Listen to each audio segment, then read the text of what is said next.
민원련의 미디어 탈곡기.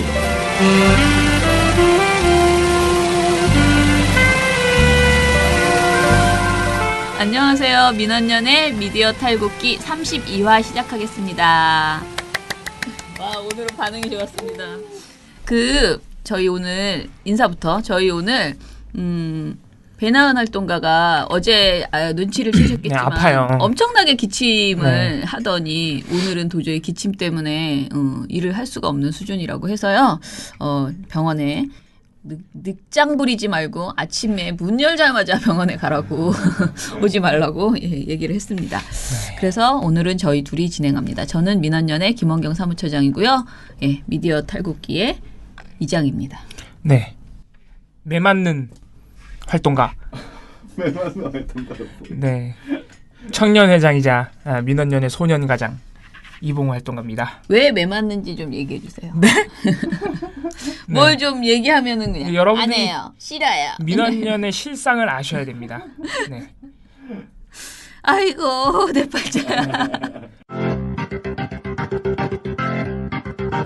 방송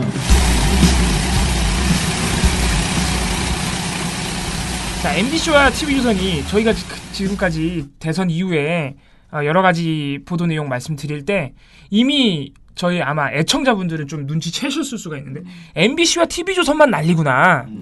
이런 상황인데 저희가 며칠 동안 가만히 지켜보니까 이 둘이 보도하는 내용과 어떤 핵심적인 주제 네. 또는 프레임 이런 게 그냥 똑같아요. 그냥 계속 똑같은 거예요. 그래서 이런 상태가 계속 반복되고 있는데 23일에도 이제 4대강 재조사에 대해서 또 난리를 친 겁니다. 네네. 근데 이게 22일 날 문재인 대통령이 이제 재감사 지시를 내리고 이제 보호, 상시 개방 이런 걸 지시를 하셨는데 이미 22일 당일에 TV조선은 난리를 쳤었어요. 그러니까 TV조선이 이틀 연속 난리를 친 겁니다. 그렇죠. MBC가 23일에 가담을 했는데 이 23일에 이 두 방송사가 목소리를 높인 프레임은 뭐냐면 4대강 재조사, 심지어는 이제 사자방이라 그러죠. 자원외교 비리 그리고 방산 비리, 4대강 요거를 재조사하려는 문재인 정부의 행보는 이명박을 겨냥한 정치 보복이다. 네. 쉽게 말해서 이명박 죽이기다. 요런 프레임입니다. 네, 요게 이제 왜 중요하냐면은 그냥 이렇게 말씀만 드리면 그게 뭐 이상한가? 그럴 수도 있는 거 아니야? 이런 생각 하실 텐데 이게 되게 중요한 게 이거는 이명박이고 누구고를 떠나서 국민들의 어떤 비판과 전문가들의 비판이 쏟아졌던 대표적인 실패한 사업에 대한 말 그대로 재조사죠. 그리고 요것을 이제 다시 짧은 말로 요약하면 말 그대로 적폐청산이죠.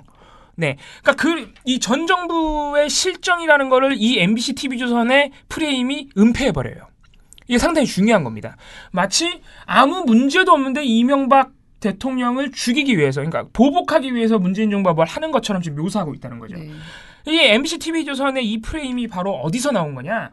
어디서 나왔다기보다는 어디랑 공조하는 것이냐 따져보면 자유한국당입니다. 자유한국당이 지금 22일 날 4대강 재감사 발표가 나오자마자 자유한국당이 논평을 내서 이명박을 겨냥한 정치 보복이다. 이런 식의 논평을 냈는데 두 방송사가 이거를 지금 유포하고 있는 거예요. 그래서 일단 이제 보도 경향을 보시면 가장 쉬운 방법이 뭐냐면은 제가 아까 말씀드렸던 그 자유한국당의 주장을 말 그대로 확대 재생산 또는 유포하는 겁니다. 그래서 MBC가 이런 23일 날 이런 보도가 이제 한 건 있었고 TV조선은 2건. 이게 중요한 게 다른 방송사든 자유한국당 입장을 모르겠습니까? 알죠. 논평을 냈으니까. 네. 근데 22일, 23일 양일 동안 다른 방송사들은 자유한국당 입장을 아무도 보도를 안 했어요. 자, 이거는 분명히 뭔가 차이가 있는 겁니다. 그러니까 관점을 바라보는 관점이. JTBC 같은 경우에 이 두 방송 MBC TV조선보다 훨씬 더 보도를 많이 내고 있는데 JTBC는 그럼 어디다 그렇게 많이 보도를 내고 있느냐? 4대강 사업에 어떤 문제점이 있는지 이틀 연속으로 계속 짚고 있어요. 걔는 JTBC는 예전부터 4대강 사업을 엄청 워낙, 보도했어요. 네. 네. 집중적으로 저희가 상 여러 번 줬어요. 네. 4대강 보도로. 예. 그러니까 이게 이제 바라보는 시각의 차이인 거예요.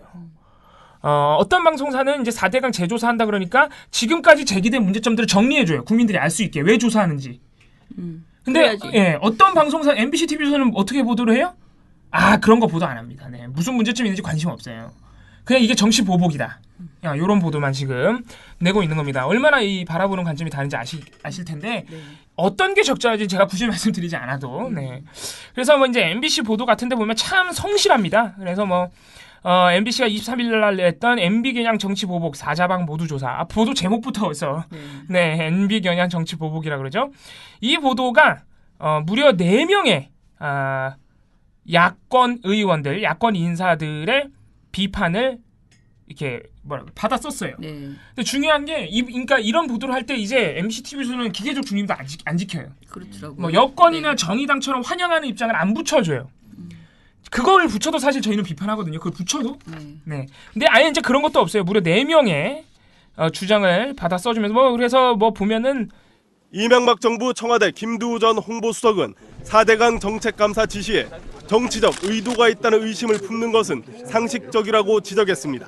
이명박 대통령 재임 시절에 노 전 대통령이 검찰 수사 도중에 불행한 일을 겪지 않았습니까? 그 감정의 앙금이 남아있는 것 아니냐. 이건 김두우 이명박 정부 청와대 홍보수석의 발언. 그리고 이제 고 노무현 전 대통령 서거일을 앞두고 한풀이식 보복이다. 자유한국당 정우택. 이런 주장들을 받아 쓰고 있는 겁니다. 또 지금 받아 쓴 것만 봐도 자꾸 노무현 전 대통령 들어가는 자극적인 주장들 다 받아 쓰고 있죠. 홍준표 전 지사, 이제 C라고 해도 될 것 같은데, 그들은 노 전 대통령 자살을 이명박 탓으로 여기고 있다. 네, 이 문재인 정부가 계속 이런 식으로 나가면 아마 실패할 것이다. 이런 주장 다 받아 써줬습니다. 이건 TV조선도 마찬가지인데 이 TV조선이 좀 더 심각해요. TV조선도 이제 2건의 보도를 걸쳐서 이런 비판들을 받아 썼는데, TV조선은 이제 홍준표 씨가 좀 황당한 주장을 했어요. 굉장히 저급한 주장을 했어요. 4대강 네, 그렇죠. 4대강 사업 때문에 낙동강의 녹조가 줄었대요. 이런 주장을 했어요. 이제는 거기까지 진도가 나가셨나요? 네. 망상이? 그때 토론회 때도 그러지 않았어요? 토론회 때는 그렇게까지는 아닐 거예요. 줄진 않았죠, 그래도. 토론회 때는 녹조가 4대강 사업 때문에 일어난 일이 아니다. 이런 주장이었고. 오히려 줄기까지? 네. 그러니까 제가 볼 때는 이분의 어떤 뇌내 망상이 발전하고 있다. 네. 그래서 이거를 TV조선이 이 주장까지 받았었는데 네. 이 정도 주장이 나오면요, 이거는 사실 팩트 체크를 해야지 그냥 받았어야 되는 주장이 아니에요. 그렇죠. 근데 사실 검증을 바로잡기는커녕 그냥 아무 문제 없이 넘어갔습니다. 그냥 아무 말 하면 그냥 아무 말을 그냥 그대로 네, 쓴다. 네. 그러니까 이런 주장들을 그냥 받아 쓴다는 거는 언론사가 일부러 하는 거예요. 이런 보도를 내는 건 100% 일부러 내는 거예요. 이런 보도. 일방적인 야권의 주장만 받아 쓰는 거죠. 그것도 아주 자극적인 막 노무현 전 대통령의 어떤 보복 심리 아니냐 이런 주장들. 네. 그래서 굳이 제가 이 TV조선이 받았을 홍준표 씨의 주장을 반박해드리면 4대강 사업이 2013년도에 완공이 됐는데 2013년도에 녹조 30건, 2014년도에 한 54건, 2015년에 94건 계속 폭증했어요. 낙동강에서. 그리고 이제 녹조의 원인이 이제 질소와 인, 그리고 일조량, 수온, 그리고 이제 가장 중요한 게 체류 시간, 강의 체류 시간 이런 건데 낙동강에서 체류 시간 빼고 나머지 요소들은 다 감소했어요, 오히려. 그러니까. 네. 그러니까 녹조가 안 생겨야 돼요. 그게 감소하면. 근데 뭐예요? 체류 시간이 엄청나게 폭증을 했어요. 4배 정도 뛰었습니다. 4대강 사업 이후에. 그러니까 이게 녹조가 이렇게 늘어났고 4대강 이게 체류 시간 때문인 게 확실하니까 사실 4대강이 주된 원인이라는 건 확실하죠. 그리고 이게 제가 여기서도 몇 번 말씀드렸지만은 많은 전문가들이 이미 지적을 했고 심지어는 4대강 사업이 녹조에 영향이 있다는 거를 박근혜 정부에서 했던 감사에서도 인정이 됐어요. 지금 홍준표 지사가 이런 헛된 주장을 하고 있는 거죠. 네. 아무튼 TV조선이 이런 거를 그냥 받아쓰는 거는 상당히 잘못된 언론 행태입니다. 네. 그래서 그거를 꼭 말씀을 드려야겠고 그래서 4대강 이 제조사가 MB 죽이기다, 정치보복이다 이런 프레임이 지금 MBC TV조선뿐만이 아니고 조선일보도 상당히 열심입니다. 저희 어제 방송에서도 아마 제가 보기엔 네. 조선일보가 더 열심입니다. 네. 이게 잽이 안 돼요. TV조선. 네. 그래요? 조선일보가 본산이에요. 원조. 네. 원조. 최고야. 갑이야. 그러니까 조선일보가 어떤 논리를 만들어내면은 네. 이제 방송사는 이렇게 엄청 그렇게 센 사설에서 나오는 센 표현을 할 수가 없잖아요. 이걸 그림으로만 보여주는 네. 거는 그냥 방송이지만 주장 프레임을 만드는 건 조선일보예요. 네. 보니까 엄청 지금 특히 4대강 관련해서 공조를 해요, 공조를. 네. 제가 여기 좀 약간 추가했잖아요. 네네, 봉우 씨 네. 그거에 그게 제가 왜 그거 했냐면은 이제 봉우 씨가 애초에 쓴 것에 이 프레임을 만든 게 그러니까 이 TV조선과 MBC가 자유한국당의 프레임을 그대로 옮겨서 보도하고 있잖아요. 그런데 그러면은 이 프레임을 자유한국당이 만들었을까? 누가 만들었을까 궁금하더라고요, 저는. 그래서 제가 어제 막 뒤진 거예요. 왜냐면 이거를 시간별로 다 뒤져보잖아요. 그러면은 자유한국당 논평이 좀 전에 봉우 씨가 말하는데 정치보복이라고 주장한 게 22일, 그러니까 22일 아침에 당일날 바로, 청와대가 발표를 했어요, 오전에. 그랬더니 굉장히 빠른 시간 내에 이쪽 그 자유한국당의 논평을 냈어요. 근데 그게 굉장히 짧아요. 근데 그냥 정치보복이다 하는데 그 강도가 높지 않아요. 그냥 정치보복이다. 그리고 뭐 문제가 있다 정도로만 이야기를 하고요. 그 굉장히 무난한 논평을 오히려 그러니까 정치보복이 우려된다라는 내용 이외에는 굉장히 무난한 논평을 냈어요. 그거 실제로 읽어보면 자유한국당이 굉장히 이성적인데 이런 생각이 들 정도의 논평이었거든요. 그런데 그날 저녁에 이 TV조선이 난리 났잖아요. 이제 그날 봉우 씨가 여태까지 말했던 어제 말했던 22일 난리 나는 그런 네. 방송을 했잖아요. 그리고 그 다음 날 근데 그 TV조선에서 방송한 것보다도 훨씬 더 센 내용이 다음 날 조선일보에 쫙 실렸잖아요. 특히 거기에서 다른 거는 전날 보도와 다른 거는 그 노무현 전 대통령에 대한 복수 이것을 굉장히 부각해서 여기 조선일보에서 썼거든요.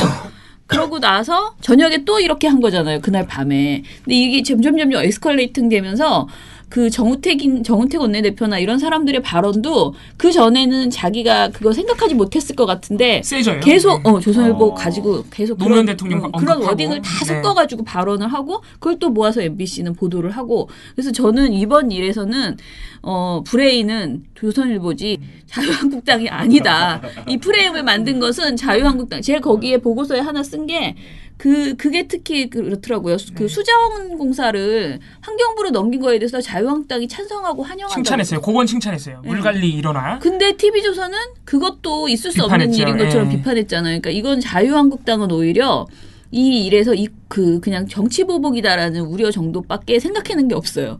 그냥 뭐가 잘 몰라 그러는데 조선일보는 정말 TV조선이랑 믿고 거의 막 그렇더라고요. 예. 그러니까 이게 보면은 물론 이제 조선일보가 어떤 논리를 제공했을 수는 있는데 제 생각에는 공조예요, 공조.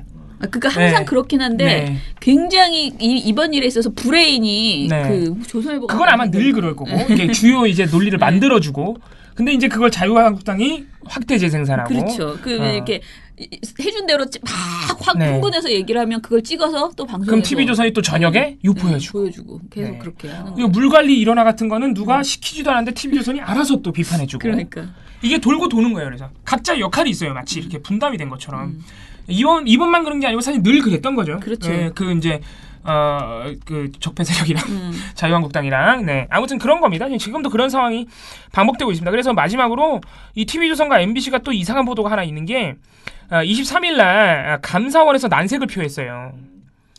대통령의 지시만으로 우리가 감사를 진행할 수는 없다. 연내 감사 착수 어렵다. 이런 입장을 낸. 이게 또 재밌는 게 어제 감사원이 우린 그런 입장 낸 적 없다 이랬어요 또. 그런 거 아니다. 우리 누가 낸겨? 자, 그러니까 이것도 중요하죠. 이것도 봐야 돼요. 그러니까. 이것도 봐야 돼요. 그러니까 감사원 관계자 사실 23일 날에는 감사원 관계자가 이런 말을 했다고 나왔으니까 아마 이 관계자가 또 뭐 약간 익명으로 한 마리 툭 그렇죠. 툭 뱉은 거를 또 가져다가 확대 재생산됐을 가능성이 있고 아무튼 그런 거죠. 그래서 23일 당시에는 딱히 MBC, TV조선만 그런 건 아니고 신문에서도 많이 보도가 되고 JTBC도 보도를 했는데 그 23일 날, 그러니까 24일 날 정정되기 전에 이 감사원 입장에 대해서 JTBC랑 MBC, TV조선이 바라보는 어떤 관점이 또 달라요. 엄청 달라요 또. 그래서 MBC, TV조선은 뭐냐면은 완전히 그 감사원 입장에 서 있는 거예요. 절차적인 문제가 있다. 대통령 지시만으로 할 수는 없는 거다. 독립성 침해 논란도 있고 이런 식으로 해가지고 엄청 그 감사원이 뭐 잘한 것처럼 계속 받아 써준다는 거예요. 그래서 MBC 같은 경우에는 감사원이 만약에 감사를 하면은 어차피 정권 입맛에 맞는 결과를 내줄 텐데 그러면 이제 코드 감사라는 비판을 받기 때문에 감사원이 되게 난감하다. 근데 감사원은 이런 입장을 낸 적이 없어요. 요거는 MBC가 직접 그냥 멘트예요. 감사원을 엄청나게 감싸시는 언제부터 이렇게 감사원을 언제부터 이렇게 아무튼 TV조선도 마찬가지인데 한 9년간 이런 말을 들어본 적이 네. 없어요. 자, 근데 이게 JTBC는 완전히 바라보는 관점이 다른 게 감사원이 이런 입장을 냈다면 어불성설이라는 거예요. 왜냐면은 감사원이라는 게 물론 대통령 지시나 요청만으로 뭐 그거를 이렇게 무슨 상명하복식으로 그렇게 하는 거는 사실 어려울 수 있겠지만은 네. 감사원은 문제가 있다고 생각되는 부분에 대해서 자체적으로 결정을 해서 감사를 할 수 있고 그래야 되는 기관이라는 거예요. 그리고 이제 뭐 국회 요청 뭐 이런 MBC가 보도한 게 뭐냐면은 국회 요청이 있어야 되고 또는 관계부처 장관의 요청이 있어야 되고 이런 거 있는데 대통령이 어겼다 이거예요. MBC는 이것도 감사원에서 나온 입장은 아니고 MBC가 스스로 한 보도인데 아무튼 이제 JTBC는 그게 아니라 그런 거 다 필요 없이 감사원 스스로 할 수 있는 거 결정을 내릴 수 있는 것이고 그리고 심지어는 시민들이 아무나 요청하면 할 수 있는데 이미 23일 날 시민단체도 요청을 했단 말이에요. 하면 된대요. JTBC는 하면 되는데 너네가 왜 안 하냐 이런 입장을 내는 이유가 뭐냐. 그래서 JTBC가 일각에서 황찬현 현 감사원장이 박근혜 정부에서 임명된 사람이기 때문에 감사원장이 지금 거부감을 나타내는 것 아니야. 이런 지적도 나온다. 네, 이렇게. 그러니까 그런 지적이 나오면은 보도해주는 방송사가 있고 안 보도해주는 방송사가 있는데 JTBC는 거기에 초점을 맞춘 거죠. 그러니까 JTBC 사실 조금 세게 나간 거예요. 네, 세게 나간 게 그러니까 사실 그래 대통령 지시만으로 할 수 없는 거 알아. 근데 너네가 하면 되잖아 이거예요. 아주 강력하게 나간 거죠 사실 JTBC는. 근데 MBC, TV조선은 막 화이팅이죠 완전. 감사원 화이팅. 단체에서 뭐그 전부터 예전부터 그렇죠. 예, 맞아요. 계속 주장하시는데. 그러니까 하면 된다요 JTBC는. 못할 이유가 없다. 근데 MBC, TV조선은 못하는 거 맞아 막 하면서 박수를 쳐주고 있는 거죠. 아무튼 이 정도로 지금 같은 사안을 보는 이 태도가 완전히 달라져 있는 상태. 근데 왜 굳이 이렇게 할까요? TV조선이요? 4대강 사업을 제소를 막아야 되는 거죠 지금. 제가 볼 땐 노골적으로 그거예요. 막고 싶은 거예요. 하지 말라는 거예요. 싶을까요? 근데 그 박창근 선생님인가? 그 관동대 네네네. 그분이 그 뉴스 공장인가에 아침에 인터뷰 그 당일날 23일날 했을 때 저도 이제 잠깐 운전하면서 들었는데 네. 거기에서 이제 다른 거는 뭐 다 많이 보도가 됐는데 공무원 이야기를 하시거든요. 이게 볼을 열어라 해도 볼을 안 열 수도 있다. 맞아요. 라고까지 이야기를. 그러니까 가진 핑계를 대면서 안 될 것이다. 그렇게 이제 할 수 있다. 그리고 공무원들이 지금 현직에 있기 때문에 사실은 감사를 아무리 해도 그 자료를 안 내놓거나 뭔가 그러니까 그 뭐 저항이 굉장히 꾸준하게 뭉근한 저항이 있을 수 있다. 그러니까 이분이 대놓고 말은 안 했지만은 굉장히 인적 청산, 그러니까 이 말은 했어요. 인적 청산이 없으면 하기 어렵다라고 얘기를 했거든요. 그러니까 사실은 저는 다른 모든 사안도 마찬가지지만 4대강에서 공범은 언론이에요. 왜냐면 언론이 이게 문제가 있다라는 거를 얘기를 해줬으면 이렇게까지 추진이 못 됐는데 그렇죠. MBC PD수첩에서 뭐 4대강 무슨 6m의 수심인지 뭐 그거 했을 때 난리 났잖아요. 전부 MBC만 공격하면서 완전히 무슨 잘못한 것처럼 광우병 조작 수준의 그런 방송을 지금 하고 있다고 아무 문제가 없다. 이렇게 지금 계속 감싸왔던 사실은 이제 우리가 오히려 역으로 돌아가서 니네가 얼마나 부역행위를 했는지 우리가 소급해서 이걸 정리해줘야 될 때라는 생각이 들어요. 그러니까 우리가 계속 이렇게 조선일보 맞고 얘네가 지금 이렇게 했다가 아니고 니네 이렇게 보도했지. 이 놈들아 이렇게 그때 거를 자료 다 있거든요. 민원연도 자료 다 갖고 와서 싹 정리해가지고 이렇게 해놓고 지금 이거를 니네가 감싸고 도냐 이 뻔뻔한 사람들아 이렇게 해야 될 수준. 그러니까 왜 이럴까요? 하고 보면 정말 공범이기 때문이다. 그렇죠. 이거예요, 딱. 예. 자기네가 찬양했던 거기 때문에. 그리고 뭐 이제 이명박 정권 자체가 이제 이런 보수 언론들이 상당히 또 비속어 나올 뻔했는데 뭐라 그럴까요? 찬양했던 옹호했던 정부잖아요. 네. 이 물질적인 게 아니라 이 보수 언론들에서는 이명박 정권의 이권이 걸려 있는 거예요. 이해 당사자예요. 그런 거 생각해 보면. 아무튼 그렇더라고요. 예. 시민이 단결만 하면 언론 집회 세력 무조건 이깁니다. 왜 종편이라고 하는가 하면 종일 편파 방송만 한다고 종편이. 종일 편파 방송이 내 욕이나 하고 엉터리 여론조사 발표나 하고 그래갖고 국민 여론을 오도를 하고 종편이 4개 중에 2개는 없애버리고. 모든 언론 세탁기 여사 한번 돌리겠습니다. 아니죠. 우리는 민원연의 미디어 탈곡기에 넣고 확 돌리겠습니다. 민원연의 미디어 탈곡기. Порой, что солдаты. 신문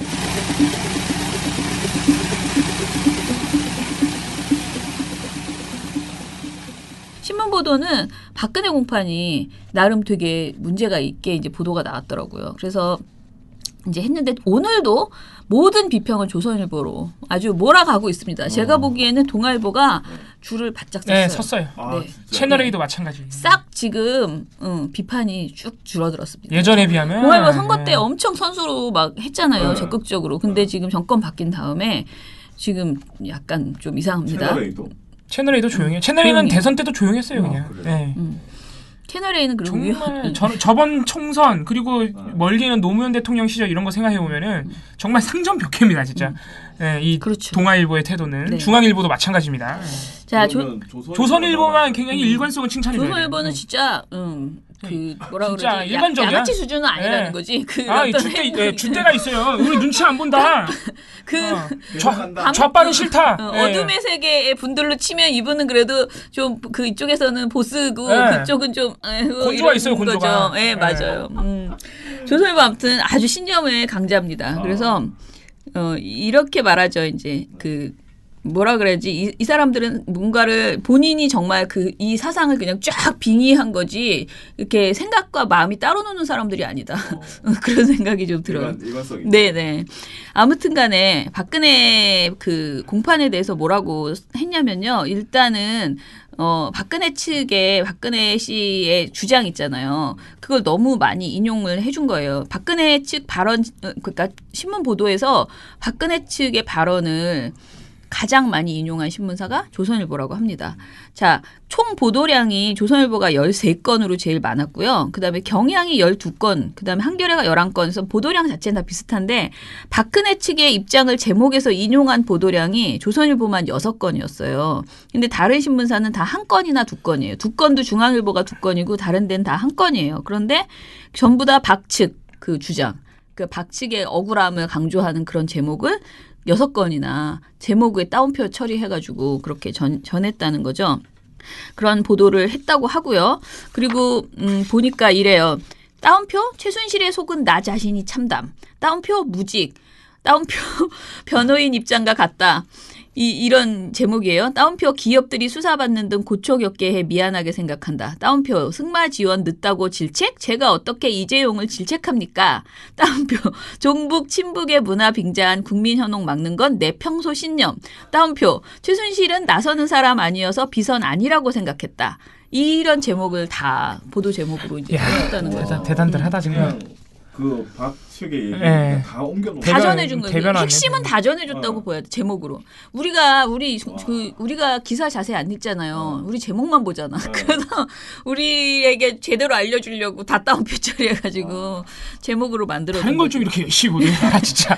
그런데 이런 다른 신문사는 한 건이나 2건이라고 그랬잖아요. 그러니까 중앙만 2건인데 중앙이 상상에 의한 기소. 따옴표예요. 그다음에 또 이번에는 이제 박근혜 피고인 직업이 뭡니까? 라고 판사가 묻자 무직입니다. 라고 대답한 것을 제목으로 중앙일보 해줬어요. 예. 그리고 딴 데는 별 문제가 없어요. 그런데 조선일보는 너무 자세히 이렇게 해줬고요.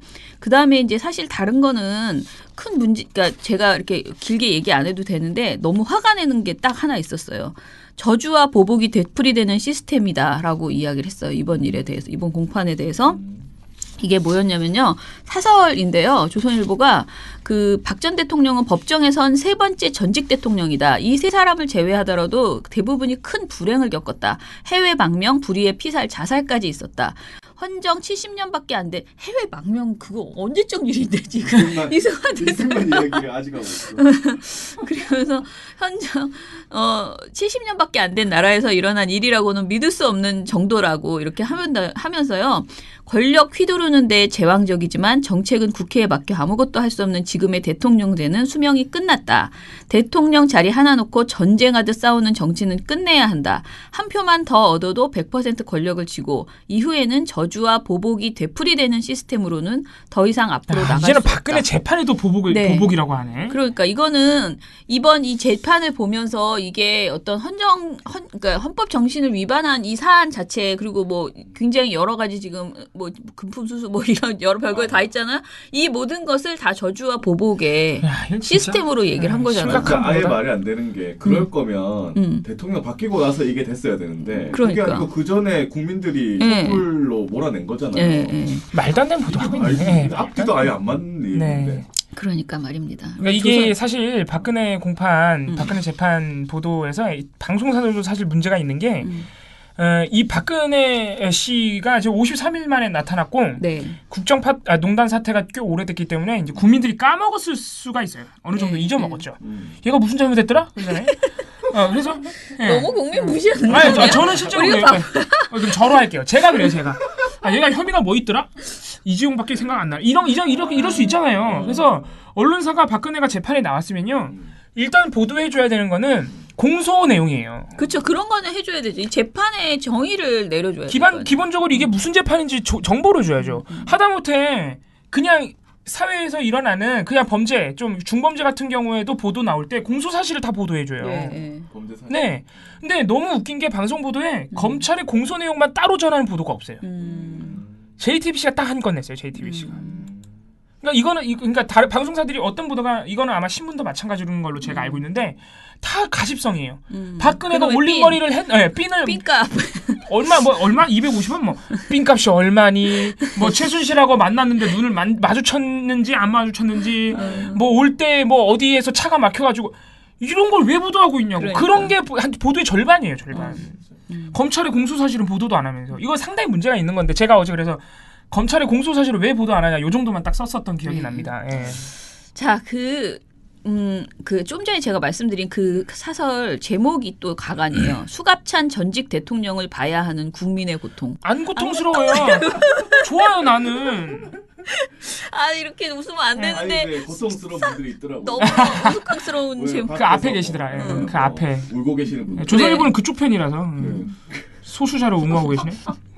아무튼 그러면서 이 사설에서 이제 앞으로 재판에서 유무죄 기준이 오로지 법리 한 가지여야 한다. 재판가들은 정치적 고려 일절 없이 증거주의에 따라 재판을 진행하고 결론을 내려야 한다라면서 뭔가 이 정치권의 외압이 있을 것이라는 이런 그 소리를 찍찍 그렇게 하는. 찍찍? 제가 보기에 거의 찍찍하는. 찍찍하니까 또 MB가 생각나네요. 다른 내용들은 한겨레 경향은 뭐 밝혀진 사실까지 발뺌하냐 하는 비판의 목소리를 많이 했고 한국일보도 이번 보도에 있어서는 한겨레 경향과 똑같은 왜냐하면 한국일보가 조중동과 비슷하기도 하고 어떤 날은 한겨레 경향과 비슷하기도 하고 약간 그런 스탠스인데 요 사안에 있어서는 한국일보가 원래 중립. 네, 중립이죠. 내세우고 하잖아요. 네, 중립이 쉬운 일이 아닌데 말입니다. 예. 근데 뭐 비교적 보도가 괜찮은 편이죠. 조중동에 비하면. 그렇게 아무튼 보도를 했다고 합니다. 아니 그러니까 이제 하다 어떻게 지금 하고 있는 며칠 전에 했던 그 재판을 그게 정치보복이라고 말할 수가 있냐고. 박근혜 정권에서 일어난 일을. 그러니까. 재판이 이제 벌어진다고 해서. 네, 제가 볼 때는 조선일보 이 사설 쓰시는 분이 기억력이 크게 좋지 않은 것 같아요. 까먹었어. 불과 한 3개월 전에 일어났던 일을 까먹고 이것도 4대강 조사 같은 거 아니야 지금 이렇게. 네. 까먹으셨어요. 뭐든지 다 정치 보복이야 이제. 모든 프레임은. 언론들이 이명박근혜 아바타입니까? 실망입니다. 4차 산업혁명은 이미 우리 곁에 와 있습니다. 민원연은 4차 산업시대를 맞아 언론의 미래만 보고 가겠습니다. 우리나라의 기울어진 언론 지형을 바로잡을 단체 누굽니까?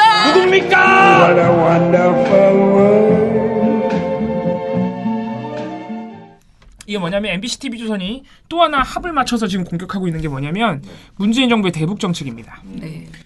이건 뭐냐면은 대화 또는 남북 교류 하지 말라는 거예요.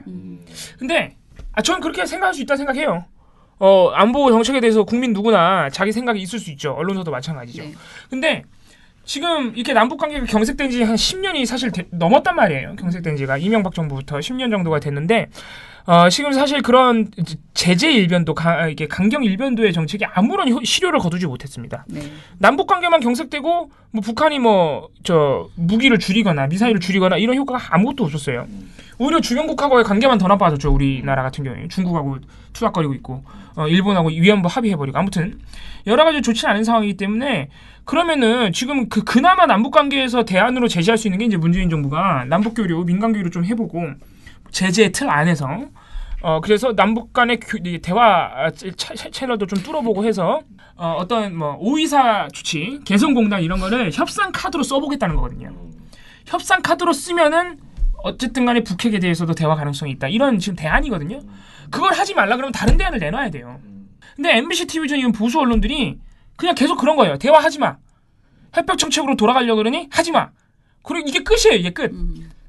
아니 북한이 저렇게 미사일 쏘는데 대화하려 그러니 거의 뭐 자기들이 그렇게 좋아하는 박정희 대통령도 대화 엄청 그러니까요. 많이 하셨는데 왜 그럴까? 박정희 전두환 전부 정상회담 제안했어요. 네. 왜 그러시는지 몰라. 그러니까 이분들이 이런 매체가 전반적으로 기억력이 좋지 않아요. 다 잊어먹어. 역사 공부도 잘 안 하시는 것 같고.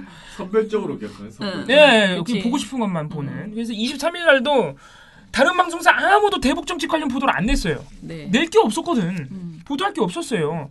근데 MBC, TV전이 또 보도를 낸 거예요. 그래서 뭐냐면은 왜 냈는지 봤더니 22일과 23일에 그 정의용 실장하고 안보실장이죠. 그리고 문정인 통일 외교안보 특보네요. 네.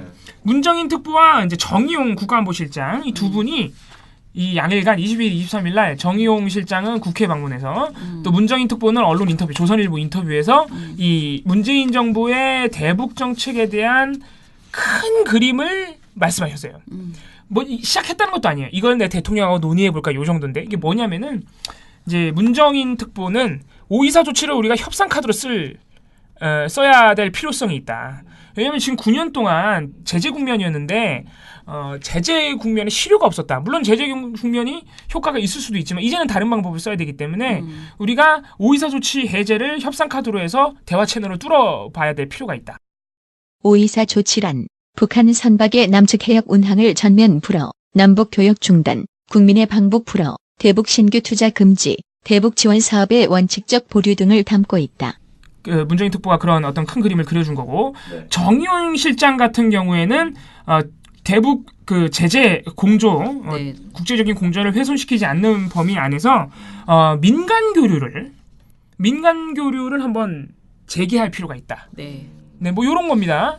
그래서 이 정도 발언인데 이 발언이 나오니까 MBC, TV조선에 바로 보도를 한 거예요. MBC는 뭐라고 보도했냐면은 북한이 저렇게 미사일을 쏴대고 있는데 제가 아까 말씀드리고 북한이 저렇게 미사일을 쏴대고 있어서 전 세계가 제재를 하고 있는데 우리나라만 남북교류를 확대하겠다고? 손발이 맞지 않는다.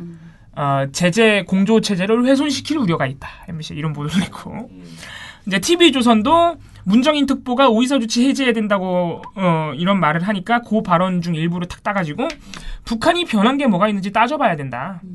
북한이 과거의 도발들에 대해서 사과한 적이 없다. 이런 또 비판을 해주셨고 그리고 이제 또 이제 자주 쓰는 방법 야권의 주장, 야권의 그 정부 비판을 또 싹 모아가지고 자유한국당, 네 자유한국당, 국민의당 이번 국민의당도 들어갔네요. 네 바른정당 이런 정당들 여기 보면 또 정의당 빠져 있죠. 네, 네 아무튼간에 이렇게 싹 모아 또 한 건의 보도 뭐 섣부른 대화 유화 정책으로 국민의 안전을 위협하는 과오를 반복하지 마라. 뭐 이런 주장들. 근데 대화하면 안보가 위협이 돼요? 그러니까요. 그런 근거 없어요. 이런 보도 내시는 분들이 왜 위협이 되는? 네, 대화하면은 나라 망할 것처럼 하는데 근거는 없어요. 그냥 하지 말라는 거예요.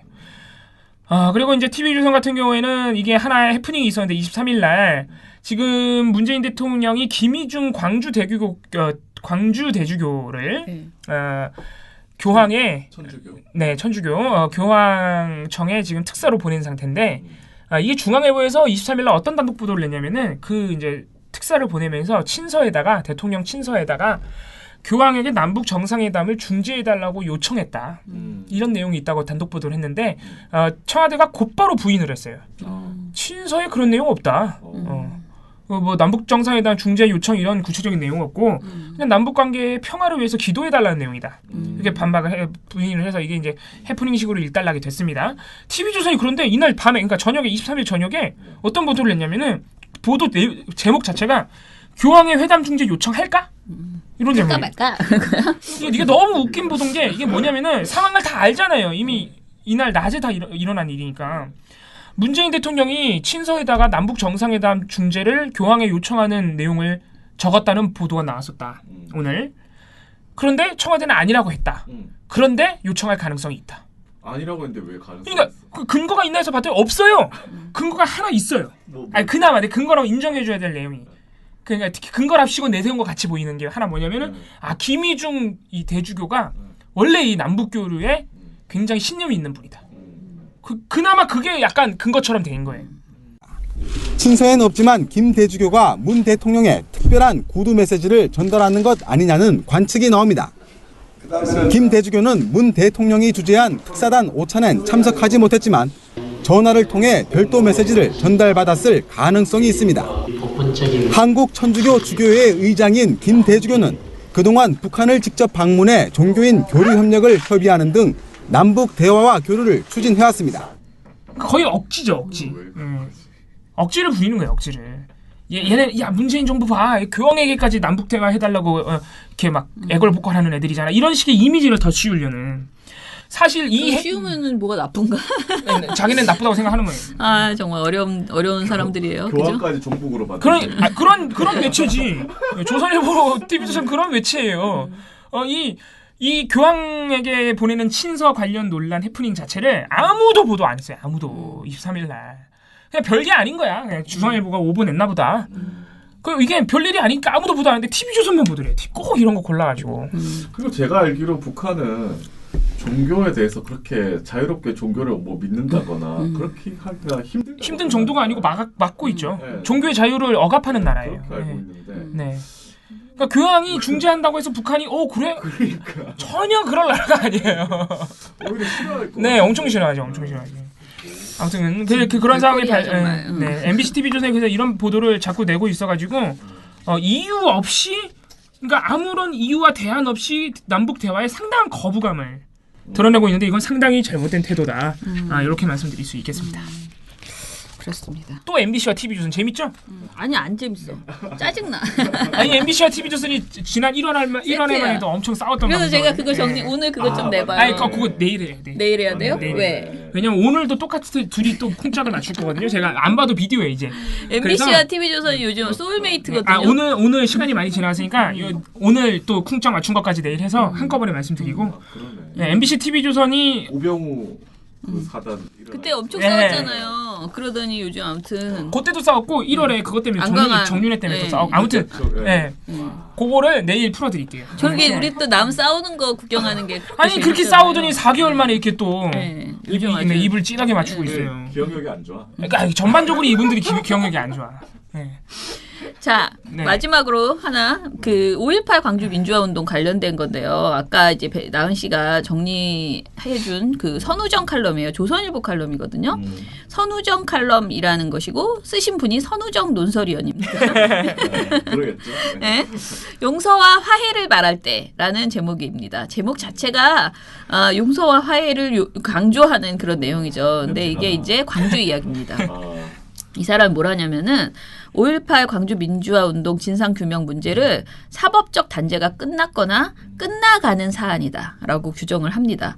그러면서 문 대통령이 말한 대로 진실이 은폐되고 왜곡되고 탄압받은 기간이 있었지만 전두환 전 대통령 등 책임자를 법정에 세우는 단죄의 기간과 5.18을 국가기념일로 지정하고 유공자 예우에 관한 법률을 시행한 보상의 기간이 있었다라는 것이고요.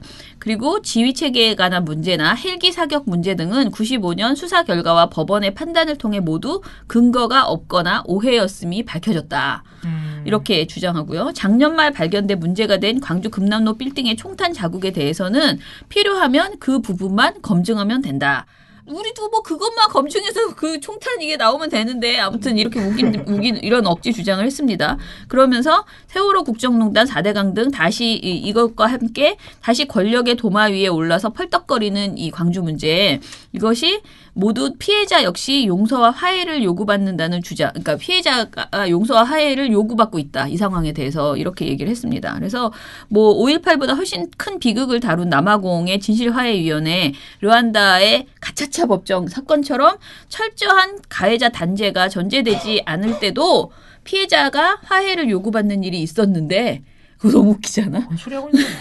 단죄가 전제되지 않을 때도 피해자가 화해를 요구받는 일이 있었는데 이는 미래로 전진하려면 과거의 사실을 풀 수밖에 없기 때문이라는 것이다. 아니 일단 화해와 용서는 저지른 사람이 미안하다고 사과할 때 그러니까 이게 말도 안 되는 얘기라고 있어. 지금 전두환이 무슨 얘기를 하고 있는데.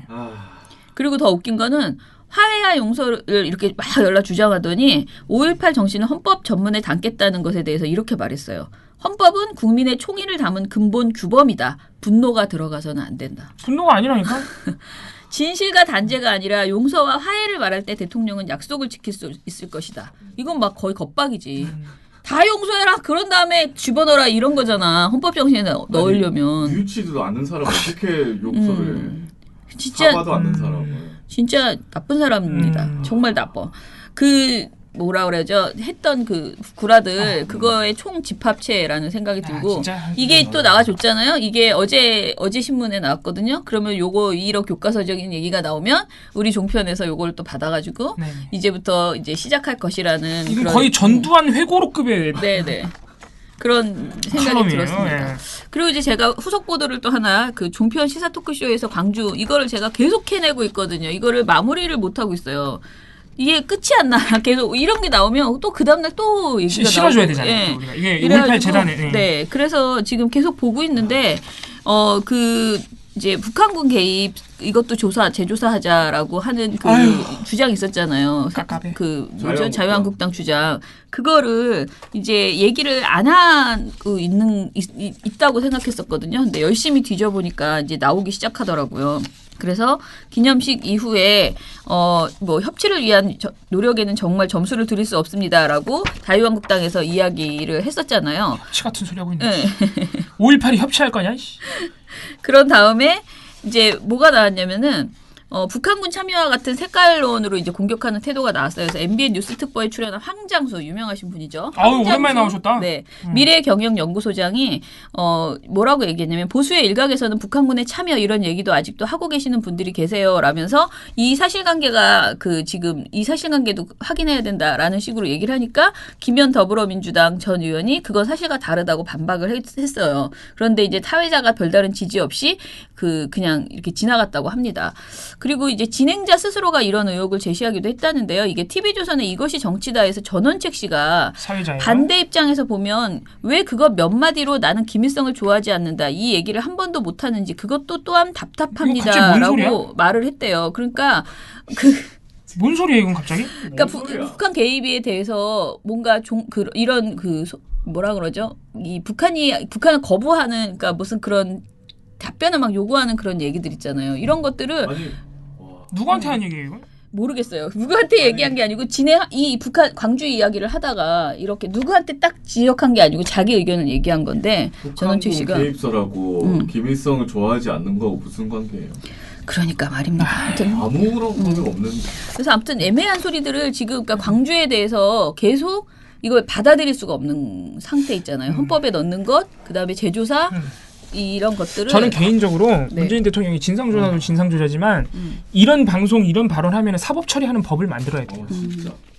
제가 볼 때는 행정부가 발의 권한이 있잖아요. 입법부도 있지만은 오히려 우리나라는 입법부가 너무 발의를 안 하고 행정부가 다 발의한단 말이에요. 대통령이 뭐 할 수 있는 거? 대통령도 할 수 있어요. 물론 이제 마음대로 이 법을 만들 수는 없지만은 제안을 할 수 있죠. 그래서 행정부 거쳐서 발의를 할 수 있으니까 발의를 해야 돼요, 진짜. 근데 제가 아무튼 어제 좀 약간 검색을 그냥 인터넷 검색을 막 이렇게 이 기사 저 기사를 이렇게 봤는데 문재인 정부의 행보에 대해서 여러분들 많이 뭐 지금 뭐 환경호 프레임이나 이런 얘기하면서 지금 뭔가 이렇게 발목 잡게 하는 프레임들이 많다라는 그런 걱정들을 하시잖아요. 근데 그것의 가장 대표적인 내용이 모든 내용이 다 정치보복 으로 몰고 가더라고요. 그래서 정치보복 프레임, 그러니까 어떤 주제가 나오던 기사 속에 문 대통령이 이 정치보복 프레임을 넘어설 수 있을까?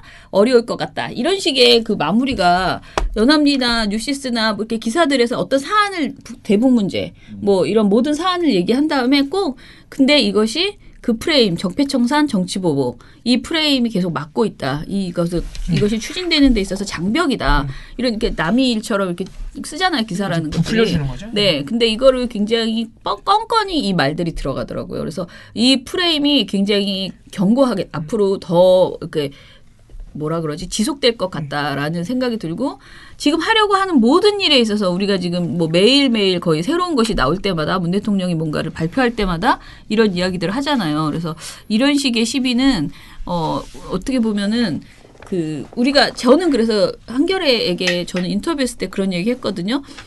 지금 한겨레가 해야 될 일은 뭐 이렇게 뭔가 오해를 풀려고 뭔가 비판적인 그런 내용을 오히려 안 한다거나 이게 아니고 적폐청산 그 적폐가 얼마나 적폐였는지 적극적으로 보도해야 된다. 아까 제가 말씀드린 것처럼 JTBC가 4대강 뭐 잘못됐는지 다시 보도하는 것처럼 그런 식의 걸 해줘야 돼요. 까먹는다니까 진짜. 그러니까 진짜 이 5.18 이것도 다시 다 발굴해가지고 정말 그 헬기 사격론 이것도 그때는 보도한다고 했지만 워낙 그때 이제 그 몇 년 전이잖아요. 그러니까 조용히 넘어갔거든요. 그런 것들 다 다시 전해주고 그 리마인드 시켜주는 역할. 근데 그걸 그냥 복사하는 것이 아니고 지금 좀 더 정보가 많아졌잖아요. 그러니까 추가 취재를 해서 최순실 게이트도 이제부터 오히려 더 잘 보도해야 되는 거죠. 지금은 그 전에는 그냥 뭐 하나 겨우 찾아내서 했다면 이제는 좀 더 뭔가가 나올 수 있는 상황이잖아. 그러니까 그런 것들을 진짜 잘해서 국민들에게 이거는 보복이 아니다. 정치 보복이 아니고 정말 무조건 해야 될 만한 일이다라는 이 프레임을 깨주는 작업을 진보 언론에서 굉장히 열심히 해줘야지 되는 거예요. 그거를 안 하고 뭐 그냥 변죽을 울리고 다니면은 사실은 이 어떤 개혁 작업을 가장 큰 잘못하는 그 일이 될 거라고 저는 생각하거든요. 네, 그리고 그렇게 보도하는 것이 아마 한경호 프레임이라는 덫을 빠져나오는 방법 중에 하나예요. 네, 저는 그렇게 생각합니다. 네. 거기도 그러게요. 프레임에 빠져 있는. 그러니까 그거를 깨줄 수 있는 방법은 4대강, 뭐 자원외교, 방산비리 이런 요즘 적폐들이 아직 밝혀지지 않은 게 많기 때문에 그런 걸 파주는 거예요. 사실. 그러니까 그 정보가 그 전에는 사실 더 이상은 취재할 수 없을 정도로 지금은 나올 수 있단 말이에요. 정권이 바뀌었으니까 나올 수 있단 말이에요. 그러니까 뭔가 그 내부 고발자도 나올 수 있고요. 적극적으로 취재해서 그 진상을 딱 이렇게 찾아내주는 작업이 지금 굉장히 필요하다. 그게 힘을 줄 것이다. 국민들에게 환기를 시켜줘야 돼요. 우리가 그렇게 분노했던 그 실체가 이렇다. 환기를 그래야 이 문재인 정부도 그런 언론의 힘이 있어야 하는 거예요. 그 작업을. 아무런 도움 없이 어떻게 하겠습니까? 그러니까 다른 언론들이 문재인 정부가 하는 작업들이 전부 다 정치 보복이다. 네. 지금 그렇게 가고 있잖아요. 한경호 프레임을 깨면서 그렇죠. 깰 수 있는 방법 중에 하나죠. 둘 다 깰 수 그렇죠. 둘 다 약간 일거양득이죠. 그러니까 저는 비판의 목소리에 대해서 뭐 막 그거를 가지고 계속 이렇게 힘들게 하시지 마시고 그건 겸허하게 받아들이고 전 받아들이고 할 일을 하라는 거예요. 근데 지금 손을 놓지 말고 되게 열심히 일해야 될 때라는 거죠. 뭐 이렇게 뭔가 이렇게 멘붕에 빠져 있거나 이런 게 아니고 훨씬 더 이럴 때일수록 가치를 보여줘야 되죠. 네, 근데 이게 뭐 무리한 요구가 아니에요. 원래 해야 될 일이에요. 원래 하던 일이고요. 근데 뭔가 새 정부가 들어서면 새 정부의 문제점을 막 이렇게 짚어내야 될 것 같은 약간 그런 또 생각을 빠지잖아요. 대부분의 이제 언론들이. 근데 저는 지금 상황이 그런 상황은 그 상황보다는 이 적폐 내용들을 발굴해내는 게 지금 굉장히 중요한 시기다. 그래서 그거에 좀 집중해서 뭔가 이렇게 보여줬으면 좋겠다. 되게 답답해요. 이런 보도만 나오고 있는 상황이. 근데 이거와 반대되는 좋은 보도들은 사실은 지금 JTBC만 좀 하고 있는 4대강 같은 거 이렇게 되고 있는 거잖아요. 그래서 남북 문제 같은 것도 사실 객관적으로 보도되는 것들이 거의 없잖아요. 그래서 그런 부분들을 지금부터라도 좀 적극적으로 내놔줬으면 좋겠다. 그게 우리가 무슨 조작을 하라고 하는 게 아니잖아요. 진짜 있는 사실을 다 찾아내서 다시 한번 전해주는 그게 언론이 뭐 꼭 새로워야 뉴스가 아니고 과거 일도 찾아내서 다 정리하고 이렇게 발굴해야 뉴스가 되는 거니까 그런 걸 좀 더 많이 해주셨으면 좋겠다. 네, 우리 차장님께서 이렇게 좋은 아이디어를 사실 여러 번 내주셨어요. 진짜로. 자, 여러분 내일은 나은 씨가 나온 상태에서 좀 더 재미있는 이야기를 풀어보겠습니다. 내일은 제가 아플 예정입니다. 아니에요. 아프면 안 됩니다. 끝내주세요. 미디어 탈곡기는 내일도 열심히 털어드리겠습니다. 탈탈탈. 안녕.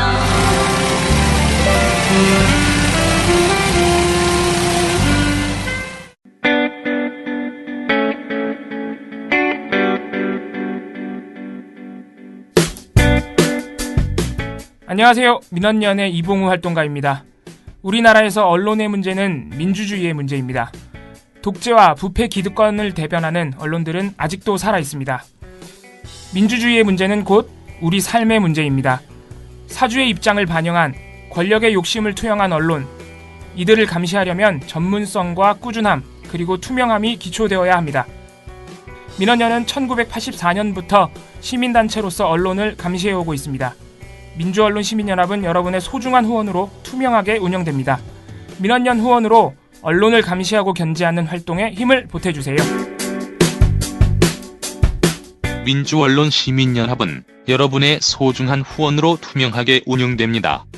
후원 계좌 신한은행 100-019-186-241입니다.